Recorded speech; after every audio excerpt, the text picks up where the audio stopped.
नमस्कार, आदाब। मैं सुशील। सबसे सुप्रीम धर्म का डंडा, आप समझ रहे हैं ना। धर्म का डंडा हम लोगों ने कल ही देखा है दोस्तों। कल यानी 28 मई 2023 को 200 से ज़्यादा सांसदों, 13 राज्यों के मुख्यमंत्री और 20 से ज़्यादा विपक्षी पार्टियों की गैर मौजूदगी में भारत में नए संसद का धार्मिक और नाटकीय अंदाज में उद्घाटन प्रधानमंत्री या राजा कहें नरेंद्र मोदी ने किया। इस नाटकीय उद्घाटन समारोह में जिनकी मौजूदगी रही, उसी से इशारा समझ जाइएगा कि आने वाले दौर में तथाकथित सेंगोल यानी धर्म दंड को मोदी ने क्यों स्थापित किया, संसद में क्यों स्थापित किया। और धर्म दंड को स्थापित करने के बाद मोदी ने झटके से बता दिया कि प्रधानमंत्री सिर्फ लोगों के द्वारा चुना हुआ प्रतिनिधि न समझा जाए, बल्कि उसे राजा समझा जाए, और उसे वह राजा समझा जाए जिसे भगवान का अवतार माना जाता है, जिसे भगवान ने राज करने के लिए यह धर्म दंड सौंपा है। दरअसल इस समारोह में उन आज़ाद संवैधानिक संस्थाओं के प्रमुख मौजूद थे जिसके आश्रय इस विशाल लोकतंत्र की बुनियाद डाली गई थी। देश की रक्षा को संभालने वाले तीनों सेनाओं के प्रमुख, रिजर्व बैंक के गवर्नर, सुप्रीम कोर्ट के न्यायाधीश और स्वतंत्र निष्पक्ष चुनाव कराने वाली संस्था चुनाव आयोग के तीनों चुनाव आयुक्त मौजूद थे। हाँ, यह चारों संवैधानिक संस्थाएं आज़ाद तो हैं, मगर संसद के प्रति जवाबदेह हैं। और संसद अब किसके प्रति जवाबदेह है? धर्मदंड के प्रति।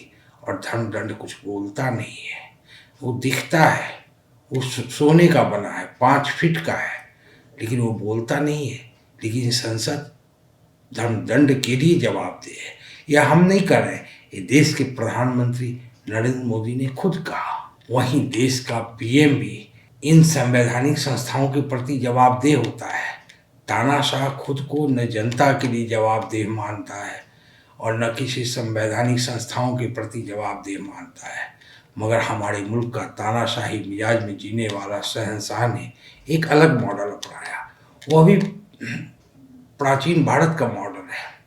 प्राचीन भारत के इतिहास को जब आप पढ़ेंगे, अगर आप वैदिक युग से गुप्त शासकों के दौर को पढ़ेंगे तो पाएंगे कि उस दौर में ब्राह्मण पुजारी क्षत्रिय राजाओं को ऐसा प्रतीक चिन्ह देकर यह घोषणा करता था कि राजा भगवान का प्रतिनिधि है, इसे अपनी प्रजा से हर प्रकार का टैक्स लेने का एकाधिकार है, किसी भी प्रकार की सजा दे सकता है। राजा को दंडित करने का अधिकार सिर्फ ब्राह्मण पुजारियों के पास है, अन्यथा राजा को कोई दंड नहीं दे सकता है। जाहिर सी बात है, जब दंड नहीं दे सकता है तो राजा सवालों से परे है, उससे कोई सवाल भी नहीं पूछ सकता है। जिन ब्राह्मणों को आपने टीवी स्क्रीन पे, सोशल मीडिया पे देखा कि प्रधानमंत्री को वह धर्मदंड हाथ में पकड़ा रहे हैं, इन ब्राह्मणों का क्या फायदा होगा? सबसे बड़ा फायदा यह कि ब्राह्मण बिना काम किए हुए विलासिता की जिंदगी जीता है। दान दक्षिणा वसूलने के लिए मंदिरों को दी जाने वाली मुफ्त में जमीन मिलती है। तमिलनाडु से लाया जाने वाला यह धर्मदंड 2300 साल पहले के चोल राजवंश के समय का बताया जा रहा है।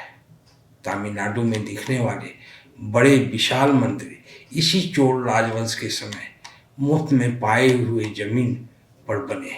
उसी दौर की कल वापसी हुई है जब पीएम मोदी, जिसका 300 सांसदों वाली एक बड़ी पार्टी पर कब्जा है, वह एक तथाकथित धर्मदंड के सामने नतमस्तक हो जाता है और फिर उस धर्मदंड को लेकर उस संसद में आता है और फिर लोकसभा अध्यक्ष ओम बिरला को साथ में लेकर एक कोने में उस धर्मदंड को स्थापित कर देता है और फिर संस्कृत के मंत्र और कविता से लबरेज एक लंबा भाषण पढ़ता है। इस धर्मदंड के साथ जो मंत्र पढ़े गए वह मंत्र था अदंडेयो अस्मि। यह संस्कृत का मंत्र है, यानी राजा को कोई दंडित नहीं कर सकता है। यह मंत्र पढ़ा गया, आपने ध्यान नहीं दिया। बीजेपी की एक बड़ी खासियत है कि वो बहुत चालाकी से हर काम कर जाती है और विपक्ष को खबर ही नहीं होता है। यानी संसद में रिकॉर्ड में आया कि प्रधानमंत्री नरेंद्र मोदी ने वह मंत्र पढ़ा जो राजा चोल वंश के दौरान पढ़ता था, अदंड्यो अश्मि, यानी राजा को अब दंडित नहीं किया जा सकता है। मैसेज साफ था। उस संसद में जिसका उद्घाटन हो रहा था उसमें कौन बैठे थे? सेना के लोग बैठे थे। सेना के तीनों प्रमुख थे, रिजर्व बैंक के गवर्नर थे, सुप्रीम कोर्ट के चीफ जस्टिस डीवाई चंद्रचूड़ ये कहीं यात्रा पे थे, वो सामने नहीं थे, जस्टिस संजय किशन कौल थे, जस्टिस बीवी नागरत्ना थी, जस्टिस रस्तोगी थे। किसको मैसेज किया जा रहा था इस मंत्र के जरिए? तीनों चुनाव आयुक्त थे, जिसमें मुख्य चुनाव आयुक्त भी मौजूद थे। किसको मैसेज किया जा रहा था कि राजा को आप दंडित नहीं कर सकते?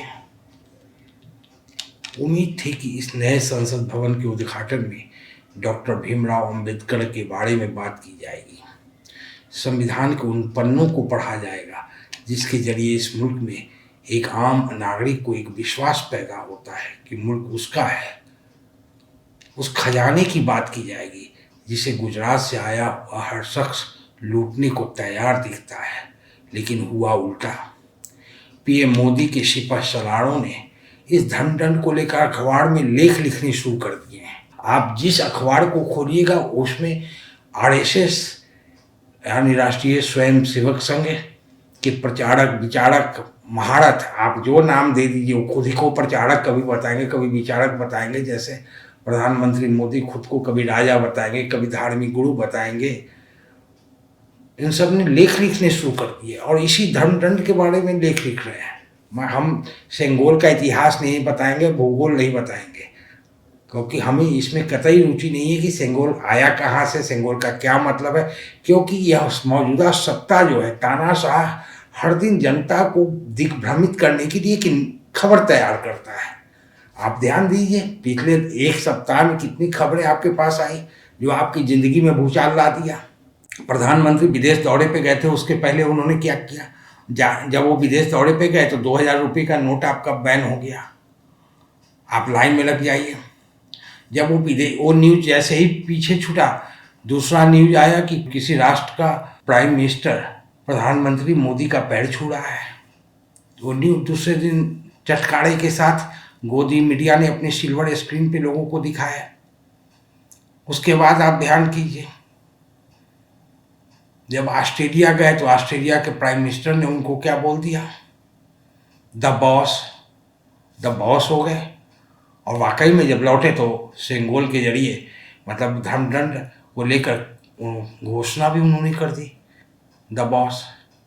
तो कहने का मतलब कि आज के अखबारों में आप इनके सिपह सलारों को देखें, पढ़ें। इन्होंने जो लेख लिखे हैं, अंग्रेजी में भी लिखे गए, हिंदी में भी लिखे गए हैं। आरएसएस के एक बड़े विचारक राम माधव, वही राम माधव जिनका जिक्र जम्मू कश्मीर के पूर्व गवर्नर सतपाल मलिक ने किया था कि इनको बहुत ही दुख पहुंचा था जब हमने वह फाइल साइन करने से मना कर दिया था जिसमें अनिल अंबानी, छोटे वाले अंबानी की एक बीमा योजना को जम्मू कश्मीर में लागू करना था और 300 करोड़ रुपए का जो गवर्नर साहब को फायदा होता। उसी राम माधव की जिक्र कर रहे हैं। उन्होंने आज इंडियन एक्सप्रेस में एक लेख लिखा, और क्या लिखा? लेख का शीर्षक जो था वह भी अपने आप में अजीब है। हमें आपको अजीब इससे लग सकता है क्योंकि हम लोग संविधान को मानने वाले लोग हैं, डॉक्टर भीमराव अंबेडकर के विचारों को मानने वाले लोग हैं, लोकतंत्र को मानने वाले लोग हैं।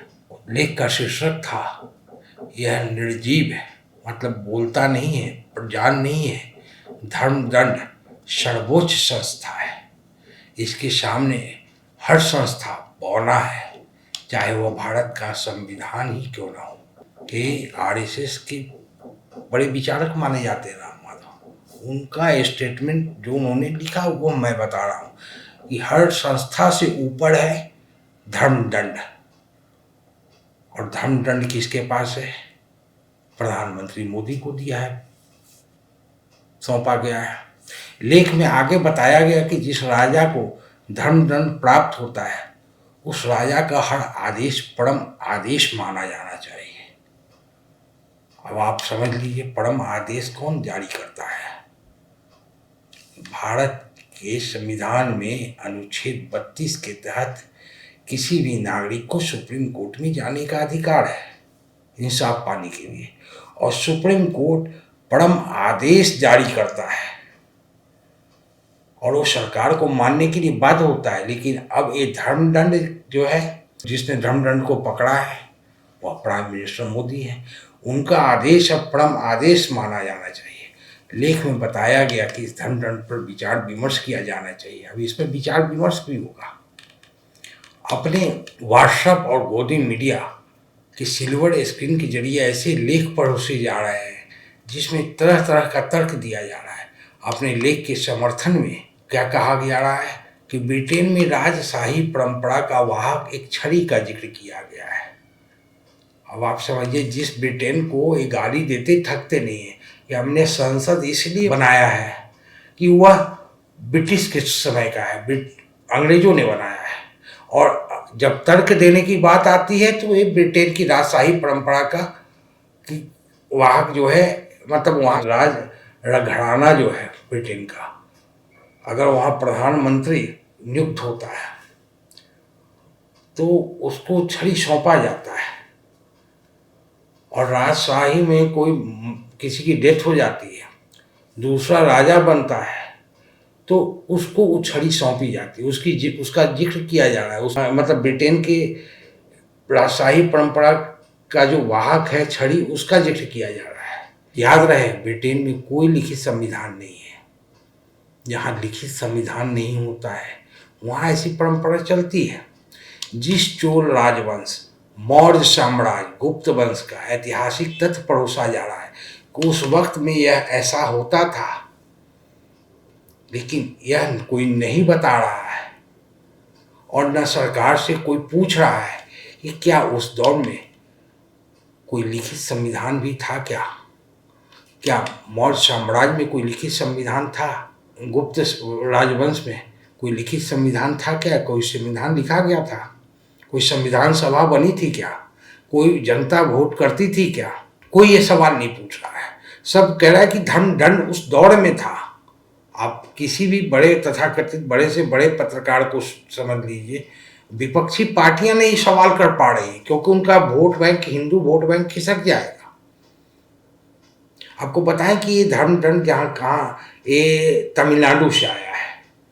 आगे हम बताएंगे कि क्यों विपक्षी पार्टियां इस पे चुप हैं। जिस दौर की बात की जा रही है, धर्मदंड, चोल राजवंश, मौर्य राजवंश, गुप्त राजवंश, क्या उस दौरान लोग आज जैसे हम और आप वोट डालकर सत्ता में भागीदारी तय करते हैं, क्या उस दौर में लोग वोट डालकर सत्ता में भागीदारी करते थे? नहीं करते थे। ये लेख में यह नहीं बताया जा रहा है। लेख में यह जरूर बताया जा रहा है कि धर्मदंड की परंपरा बहुत पहले से थी। तो क्या संविधान को खारिज कर दिया गया? बड़ा सवाल ये पैदा होता है। क्या कल यह घोषणा गाहे बगाहे कर दी गई कि संविधान की कोई जरूरत नहीं है? क्योंकि प्रधानमंत्री ने सिर्फ पूरे भाषण में एक दफा संविधान का जिक्र किया। इस संसद संविधान से बना है, संसद संविधान से चलता है, देश संविधान से चलता है। धर्मदंड प्राप्त करने के बाद मोदी ने भी लेख लिखकर बताया, यह धर्मदंड कर्तव्य, सेवा और राष्ट्र का पथ है और यह अधिकार मुझे मिला है और यह धर्मदंड हम लोगों को आगे प्रेरित करता रहेगा। अब कैसे करेगा? धर्मदंड के पास तो कोई आवाज़ नहीं है, पता नहीं कोई स्पीकर लगाया जाएगा। जाहिर है इस धर्मदंड के जरिए इन संवैधानिक संस्थाओं को संभालने वालों को संदेश दिया गया है कि धर्मदंड से ऊपर आप नहीं हैं और धर्मदंड का अधिकारी प्रधानमंत्री मोदी है। तो बड़ा सवाल यह पैदा होता है, तो सुप्रीम कोर्ट का क्या होगा जो अपने आप को सर्वोच्च बताती है? आर्टिकल तो लिखे जा रहे हैं, लेख लिखे जा रहे हैं। सुप्रीम अथॉरिटी ऑफ इंडिया, धर्मदंड is Sengol is supreme authority of India. अनुच्छेद 32 का क्या होगा जब सब चीज धर्म दंड ही तय करेगा? उस पीएम केयर्स फंड पे प्रधानमंत्री से सवाल कौन पूछेगा? मोदी प्रधानमंत्री के डिग्री पर सवाल कौन पूछेगा? दंडित कौन करेगा? चुनाव आयोग क्या निष्पक्ष चुनाव कराने लायक अब रह जाएगा? तीनों सेना, आर्मी, नेवी, एयरफोर्स, सेना के हेड क्या करते हैं? वो प्रधानमंत्री को सलाह देते हैं। जब भी प्रधानमंत्री ऐसे विचार रखते हैं कि हमें आक्रमण करना चाहिए तो प्रधानमंत्री को सलाह देते हैं। अब वो सलाह नहीं देंगे, अब उनसे सलाह लेंगे। रिजर्व बैंक के गवर्नर स्वायत्त माना जाता है, आजाद संस्था मानी जाती है। अब वो भी झटके में आ गए। आप सवाल करते रहिए कि अडानी को पैसे किसने दिए, क्यों दिए? रिजर्व बैंक कहेगा धर्मदंड से पूछ लीजिए, और धर्मदंड बोलता नहीं। धर्मदंड कोई प्रेस कॉन्फ्रेंस करके नहीं आया दिल्ली, धर्मदंड कोई इलेक्शन लड़के आया नहीं। अब हर जांच एजेंसियां इस धर्मदंड के आगे नतमस्तक होगी। जिन मंत्रालयों के अंदर यह जांच एजेंसियां काम करती हैं उसका सर्वा उस धर्मदंड के आगे जब नतमस्तक हो जाता है, सार्वजनिक तौर पर, कोई छुपे तौर पर नहीं, सार्वजनिक तौर पर, तो जांच एजेंसियां क्या स्वतंत्र रहेंगी? अब आपको कुछ भी जो सवाल करना है तो धर्मदंड के सामने खड़े हो जाइए। हाँ, राजनीतिक तौर पे इसका क्या फायदा होगा वो भी एक बड़ा सवाल है। देखिए, ये जो बाबरी मस्जिद का मसला जब आया तो उसके पीछे एक ही लॉजिक था कि उत्तर भारत के लोग राम को मानने वाले हैं, वर्णवाद में विश्वास करते हैं, ब्राह्मणिकल सिस्टम में विश्वास करते हैं, मतलब वैष्णव परंपरा के लोग हैं। तो राम के नाम को उछाला गया और उत्तर भारत इनके कब्जे में, झटके में आ गया। वहाँ राजनीति पूरी हो गई, वहाँ सरकारें बन गई, फायदा मिल गया। तो अब दक्षिण भारत के लिए क्या करें? तो आपको मैं बताऊं कि दक्षिण भारत, केरल, तमिलनाडु, आंध्र प्रदेश, कर्नाटक ऊपर आ जाइए, तेलंगाना, यहाँ शैव परंपरा को मानने वाले की संख्या बहुत ज्यादा है। शैविष्ट हैं, दलित आबादी भी शैविष्ट है। ब्राह्मण तो शैविष्ट है ही, दलित आबादी बहुत बड़ी, जो दलित आबादी हिंदुस्तान में रहती है वो दक्षिण भारत में रहती है, वो सब शिव को मानने वाले हैं। और ये धर्मदंड शैव मठ से आया है। जब हर दलित को यह मैसेज कल गया, दक्षिण भारत में रहने वाले दलितों को, कि देखो हमारे शैव मठ का धर्मदंड संसद में स्थापित हुआ है, प्रधानमंत्री मोदी ने पकड़ा है, पूरा एक ड्रामा जो रचा गया, विजुअल ड्रामा जो रचा गया, उसका असर तो होगा, क्योंकि ये लालायित है, दक्षिण भारत में घुसने के लिए लालायित है। भले कर्नाटक में इनको सफलता नहीं मिली, लेकिन इस मामले में बीजेपी की हमें तारीफ करनी पड़ेगी कि बीजेपी किसी दिन चैन से बैठती नहीं है, तो हर दिन चुनाव में रहती है। कैसे चुनावी तैयारी करनी है, जिस दिन से वो हारती है उसके बाद दूसरे दिन से वो मेहनत करने लगती है। भावनात्मक मुद्दे, अब इन्होंने शैविष्ट का मामला उठाया, दक्षिण भारत के लोगों को बनारस ले जाया जा रहा है, वहाँ पे काशी विश्वनाथ का मंदिर दर्शन कराया जा रहा है। काशी तमिल का एक सम्मेलन किया गया था जिसका नाम था काशी तमिल संगमम, जिसमें दक्षिण भारत से, तमिलनाडु से काफ़ी लोग आए थे बनारस। उनको बताया गया था कि हमारा आपका क्लोज कनेक्शन है। वो कैसे बताया गया था? इसी शिव के जरिए बताया गया था। तो एक राजनीतिक भी मकसद है, पता नहीं राजनीतिक मकसद में नफ़ा नुकसान क्या होता है, वो तो उसमें हम जाएंगे नहीं, लेकिन भारत हिंदुस्तान के लिए धर्म एक बहुत, चुनावी तौर पे धर्म ने एक बड़ी भूमिका निभाई है। इसलिए शायद इनको लगता है कि शैविस्ट मठ से लाकर धर्मदंड हम लगा देंगे तो दक्षिण भारत में किसी न किसी राज्य में हमारी मौजूदगी हो जाएगी। हालत तो अभी ऐसा नहीं है। आंध्र प्रदेश में इनका कोई भी एमएलए नहीं है। तमिलनाडु में 3 एमएलए हैं। तमिलनाडु में बढ़ रहे हैं। केरल में कोई एमएलए नहीं है। ये बढ़ना चाह रहे हैं। शायद एक दिशा यहाँ से यह भी जाती है धर्मदंड के जरिए कि राजनीतिक तौर पे हम दक्षिण भारत में काबिज होने की कोशिश करेंगे। धर्मदंड के आश्रय इस निरंकुशता को माथा टेकेगा भारत, जिसने भक्तों के साथ साथ भक्तों के भगवान को भी सूली पर चढ़ा दिया। बहुत बहुत शुक्रिया। धर्मदंड संसद पहुंच गया।